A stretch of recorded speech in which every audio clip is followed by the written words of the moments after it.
Pearl. Have a nice trip into town. No, I didn't. Every place we went, folks stared at us. Well, Pearl, you gotta expect that. Handsome woman like you, dressed to the teeth, showing a pretty ankle, folks are bound to stare. If you ask me, they were staring at this old truck. I know it's mine, Jed, but it just ain't fitting for Beverly Hills. You know what a couple of people yelled at us, Uncle Jed? They yelled, "Get a horse." I reckon they'd stare more at a horse. Jed, why don't you get one of them big, shiny limousines like Mr. Drysdale? Oh, this old truck's right handy for fetching and toting. Needs a little polish here and there. Yes, sir. You get you a piece of brick and hone all this rust off of here and then go over the whole thing with coal oil. Say, Uncle Jed, if you was to get yourself one of them there fancy limousines, I could be your chauffeur and drive you around in style. Yeah, you could sit in the back seat all doing it up and folks would think you was a duke or a earl or something. Yeah. Oh, I don't reckon that fool nobody. Besides, I ain't particular anxious to have folks think I'm something I ain't. You're a millionaire. Well, I bet you that's just as good as a duke or earl. All right, Jethro, take her around and go to polishing.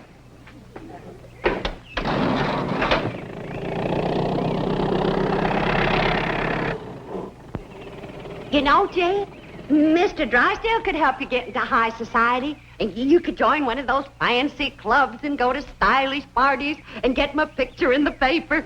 I mean, get your picture in the paper. Well, I don't hanker for high society, Pearl, but if you do, I'll speak to Mr. Drysdale. You tell me that when it comes to society, his wife is one of the first hogs to the trough. It ain't for me, Jed, but it sure would be nice for Ellie Mae. Why, she could be a debutante and have a coming-out party and... What's that? Yeah, it's a party where unmarried society girls meet unmarried society fellas. Why, Ellie Mae and me could get Ellie Mae could get a husband in no time. Jed, you got my butter churn patched up. Well, I ain't got it quite finished yet, Granny. Jed, do you have to do your chores out here in front where everyone can see you? Well, no, Pearl, but the light's better here, and these iron chairs here make good workbenches. But what'll the neighbors think with all this stuff out here? Pearl's right, Jed. It does look like we're showing off. Showing off? Oh, I bet there's not another family in Beverly Hills has a butter churn like that.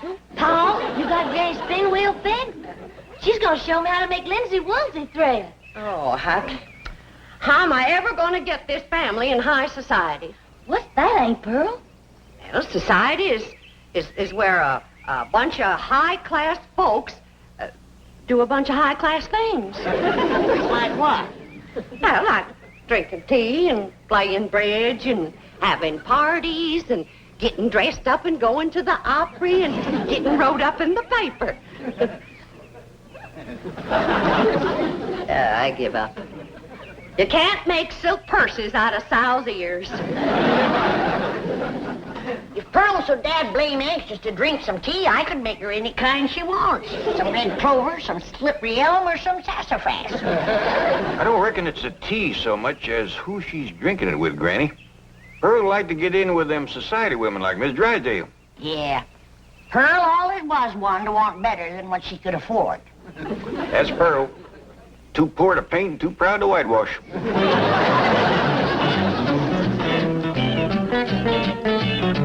And while I'm sure that the bank examiners will find our fiscal situation to be sound, I am extremely anxious... Oh, Milburn!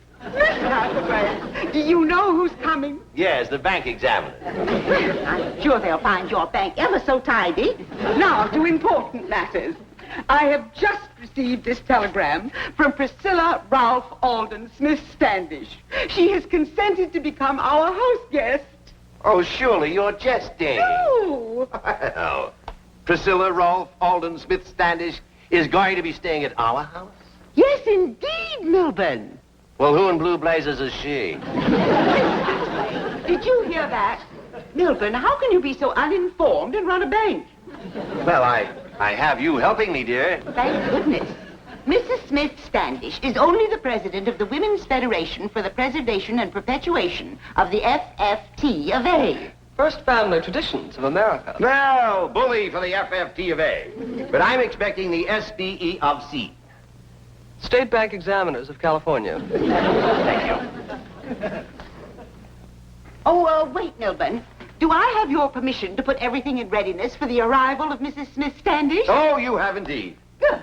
I'll have the clampets moved out immediately. Fine. What? Barbara, come back here. Now, what were you saying about the clampets? I intend to rid our neighborhood of those uncouth, unsightly hillbillies before the arrival of our prestigious house guest. You do, and the president of the FFT of A will be staying at the YWCA with you. When are you going to get it through your head that Jed Clampett's money is one of the pillars of this bank? Mrs. Drysdale, if you'd only take the time to get to know the Clampetts, I'm sure you'd agree that they're basically very fine people. Surely you're not suggesting that I mingle with them socially, introduce my friends to them. No, don't do that. They'll move away for sure. It's obvious that I'll get no understanding or cooperation here. I should have listened to Mother. She warned me against marrying a common bank president.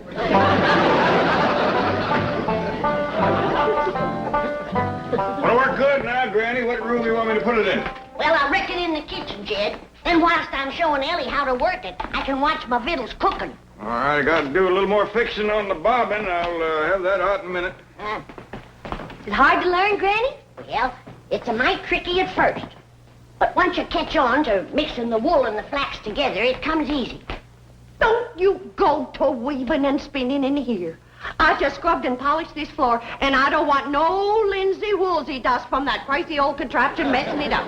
What do you mean, crazy old contraption? I mean that old thing. Now get it out of here. Well, should I put in the kitchen, Granny? You put that smack dab right in the middle of this room. Don't you dare. This floor is clean enough to eat off of. Good. Ellie, fetch my pot of jowls off of the stove. You splatter one drop of jowl juice on this floor, and I'll wrap this spinning wheel around your neck. You touch that spinning wheel, and there'll be more than jowl juice splattered on this floor. You lay a hand on me, and I'll bash you over the head so hard your shoes will have 3 tongues.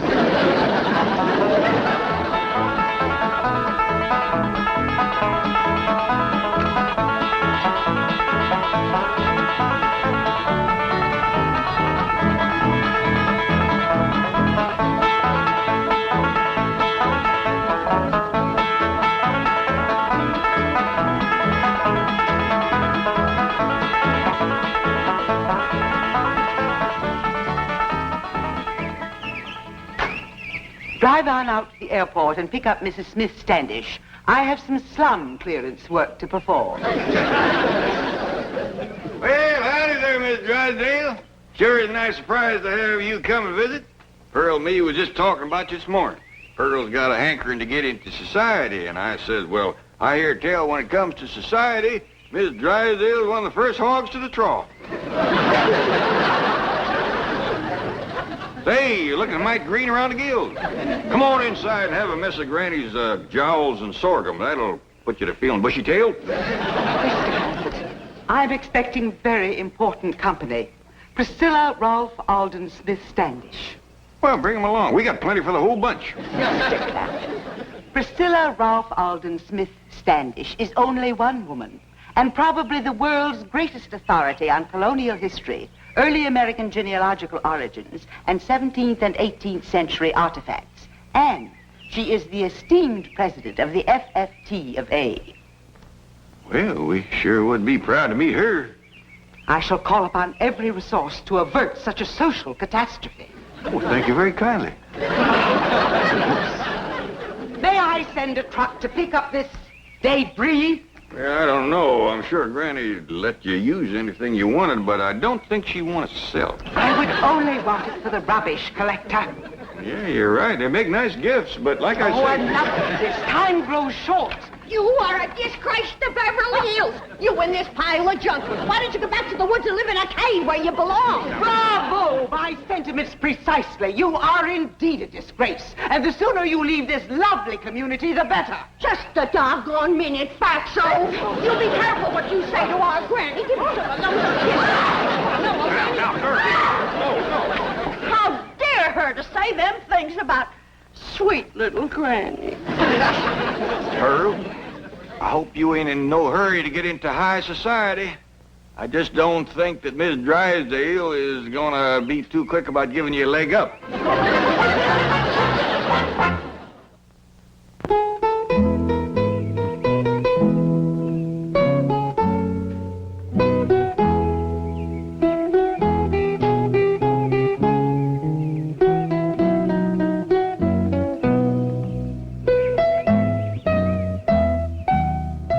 You say Mrs. Drysdale is here? Yes, ma'am. If it's all right, I'll take the bags on over to the house. Of course. Thank you.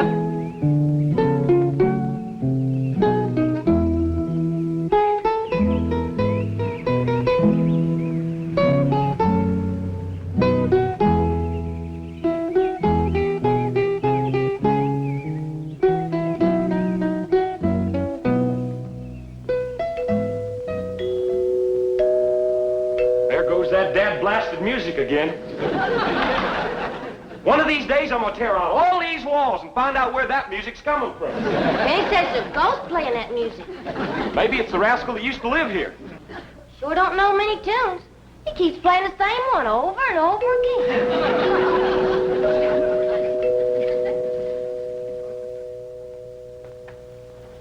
Jethro, why don't you ask your teacher over to Pot School about that music? I'll do it, Uncle Jed.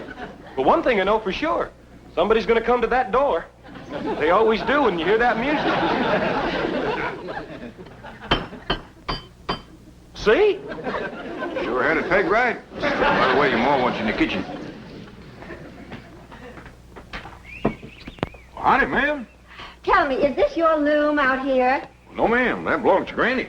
May I speak to her, please? You sure can. Come on in. I have reason to believe.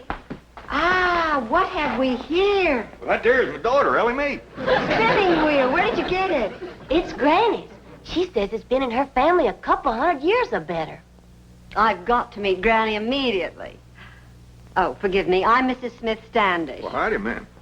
I'm Jed Clampett, and like I say, this here is my daughter, Ellie Mae. How do you do? Howdy. Granny's out in the kitchen churning butter. Why don't you run fetch her, Ellie Mae? Oh, no, please. Churning butter? You mean by hand? Oh, no, ma'am, with a churn. That's another thing that's been in her family a powerful long time. Take me to her, will you, please? I'd be pleasured, ma'am. Ain't no use, Granny. You can't get a polish on this pewter junk. The best you can, Pearl. How can a body set a decent table with this kind of stuff? Why, if we was to have company, we'd all be disgraced. How enchanting. A vignette from the past. Oh, don't move.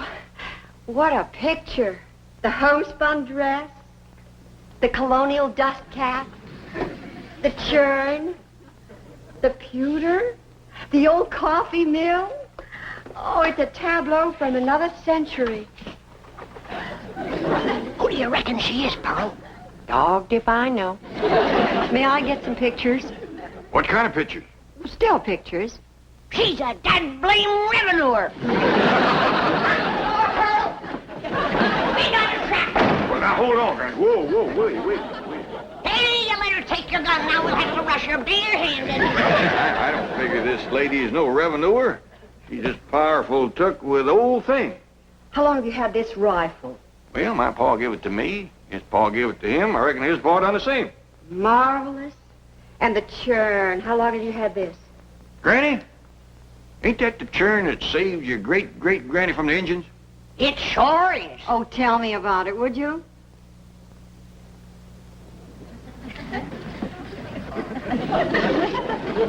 Well, my great-great-granny was a-toting this churn from the cow barn to the cabin. When two big Indians jumped out of the woods to scalp her. She had beautiful hair, just like mine. Get on with the story, Granny. Well, she was out of sorts to begin with, 'cause it was a hot day, and the butter kept a-melting. And with them two redskins trying to snatch her hair, that riled her up but good. So she yanked up the dasher and she whacked one of them with it. Then she upended the turn over the other one. That old Indian ran out into the woods, all covered with hot, melted butter. He hadn't gone 50 feet when a great big old bar came out of the woods, grabbed that old rascal, and licked him to death. What a wonderful story. From then on, every day that old bar would come around looking for Granny to send him another hot buttered Indian.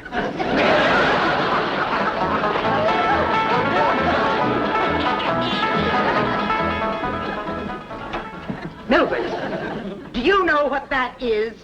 No, what is it? That is a hog jowl. Oh, well, thanks, dear, but I have other plans for lunch. I have just been pelted with those repulsive objects by your friends and our neighbors, the Clampetts. Milburn, this is the last straw. Call out the militia. Have the neighborhood rezoned. Write our congressman. Do anything that's necessary, but get rid of those hillbillies. Oh, Margaret, they're not a bad sort. They're barbarians. And I warn you, Milburn, just as they brought about the decay of Rome, so Beverly Hills will crumble and... Oh, please, Margaret, relax. Oh, you don't understand such things as class war.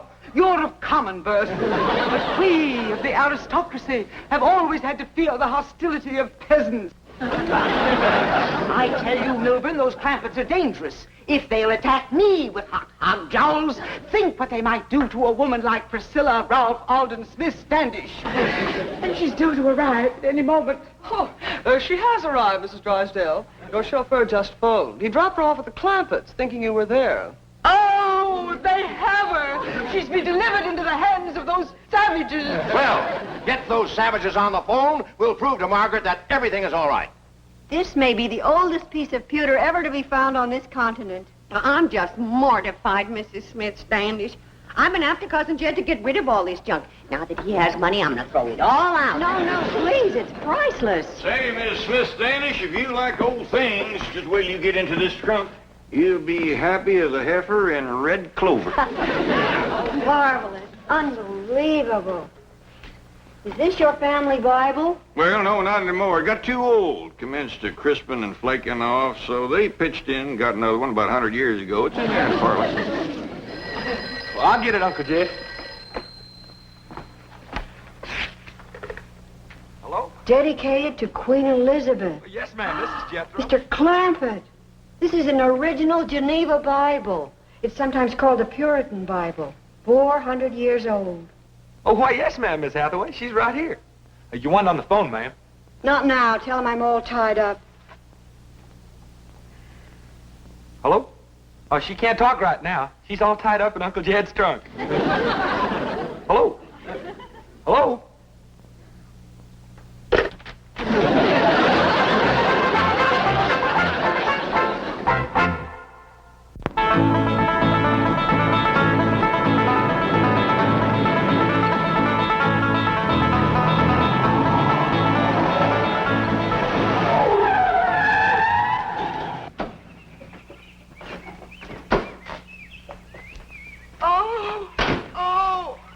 I thought the fresh air would revive her.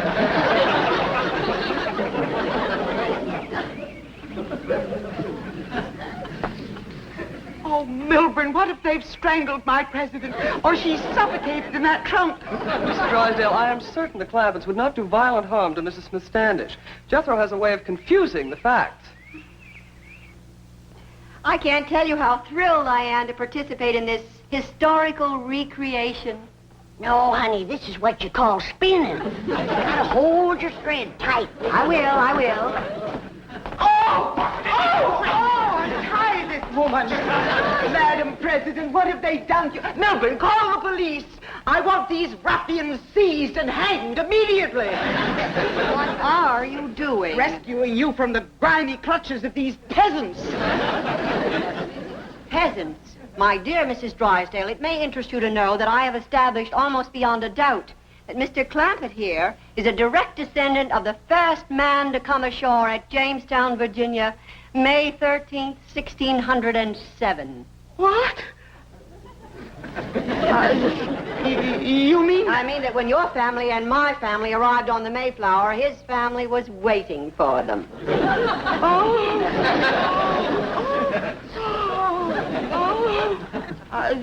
Mrs. Smith Standish, surely there must be some ghastly mistake. Perhaps you're in a state of shock from the way these people have mistreated you. I've never been more hospitably treated in my life. I've dined on hog jowls, sorghum, homemade bread, fresh churned butter, served on pottery that might have been unearthed at Williamsburg. And I've eaten this delicious food with ancient pewter implements that would grace any museum. That reminds me, I better go wash them dishes. Oh, Granny, you know, I'm sure that Mrs. Drysdale would consider it an honor and a pleasure if you would permit her to wash these historic dishes. What? Oh, she would indeed consider it an honor, wouldn't you, Margaret? Whatever Madam President says, of course. Well, I better come along and see if I got enough lye soap. Lye soap. How ghastly. Make it myself. You make your own lye soap? Got to. You can't buy it in Beverly Hills. I offered to show Mrs. Drysdale how to make it, but she didn't care to learn. Mrs. Drysdale, am I to understand that you are ignorant of the process by which your own colonial ancestors made their soap? Well, Madam President, Oh, your education has been shamefully neglected.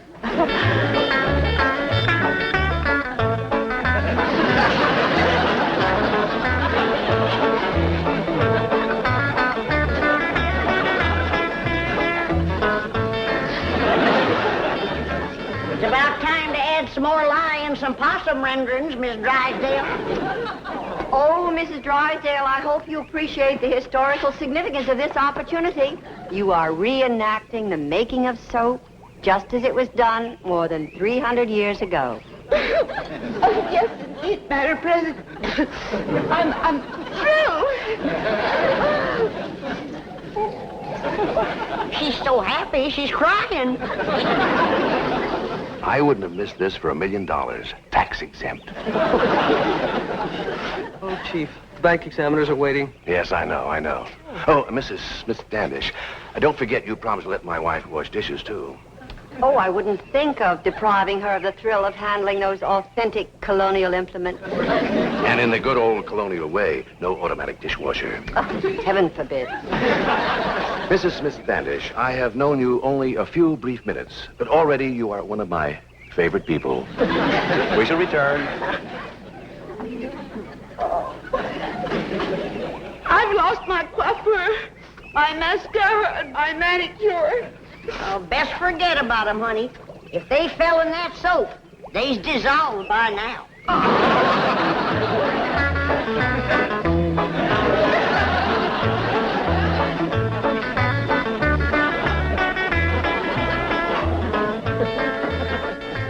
How you doing, Miss Drysdale? I can scare you up a few more things to wash if it pleasures you. Oh, no, please.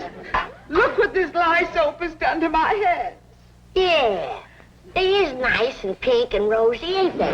Raw. I don't blame you for cheering. I thought you left. I couldn't tear myself away from the picture of my wife washing dishes. How about that? She's taken to it like a cold hog to warm mud.